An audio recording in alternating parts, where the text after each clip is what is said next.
Hi.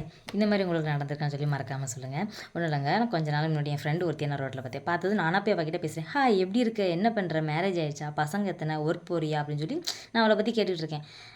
அவள் பார்த்தீங்கன்னா ஏதோ ஏதோ ரோட்டில் போகிறவங்க நம்மளை கிராஸ் பண்ணி போனால் நம்ம ஒரு கொஸ்டின் கேட்டால் பதில் சொல்லும் பார்த்தீங்களா, அந்த மாதிரி ஃபைன், ஓகே, எனக்கு ஒர்க்குக்கு நேரம் ஆயிடுச்சு, நான் போயிடுறேன் அப்படின்னு சொல்லிட்டு ஒரு மாதிரி போயிடுச்சா. எனக்கு ஒரு மாதிரி ஃபீல் ஆயிடுச்சு, என்னடா நம்ம ஃப்ரெண்டு சொல்லி நம்ம பேசுகிறோமே, ஒருவேளை அவங்களுக்கு நம்மளை ஞாபகம் இல்லையோ, இல்லைனா ஒரு பிஸியாக கூட இருந்துக்கலாமா அப்படின்னு சொல்லிட்டு நான் விட்டுட்டேன்.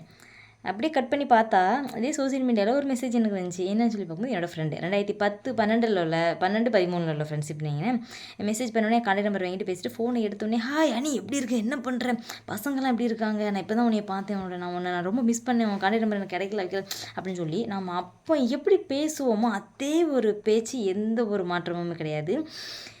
எதுக்கு நான் இப்படி சொல்ல வரேன் அப்படின்னா, எல்லோரும் நிறைய பேர் சொல்லுவாங்க சடனாக பேசணும், இப்போ தான் எனக்கு கிடைச்சாங்க. இப்போ சடனாக ரீசெண்டாக நமக்கு கிடைக்கிற ஃப்ரெண்ட்ஷிப் எல்லாமே உண்மையான தான், நான் எதையுமே நான் குறை சொல்லலை. ஒரு சிலர் இப்படி தான் இருக்கிறாங்க. அவங்கள விட நம்ம சின்ன வயசுலேருந்தே நம்ம பேசி பழகியிருந்தும் 10 வருஷம் 12 வருஷம் கழிச்சுனாலும் நம்ம அதுக்கப்புறம் அவங்கள மீட் பண்ணும்போது அந்த பாசங்கிறது மாறாமல் அப்படி இருக்கிறாங்க பார்த்தீங்களா. அப்படி ஒரு ஃப்ரெண்ட்ஷிப்பை நான் ரொம்ப 10-12 வருஷமாக ரொம்ப மிஸ் பண்ணேன். பட் இப்போ நான் எனக்கு கிடச்சிருக்கு.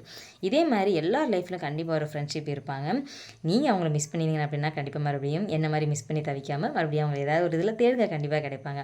அப்படி ஒருவேளை அப்படி ஒரு ஃப்ரெண்டு நீங்கள் இன்னும் பாண்டிங்கில் இருக்கீங்க அப்படின்னா கண்டிப்பாக உங்களுக்கு இந்த வீடியோவை ஷேர் பண்ணி, மச்சான் மச்சி நீயும் எனக்கு இப்படி தாண்டி, எத்தனை வருஷம் கழித்து பார்த்தாலும் நாம் இப்படியே தான் இருப்போம் அப்படிங்கிறத மறக்காமல் அவங்களுக்கு சொல்லிடுங்க.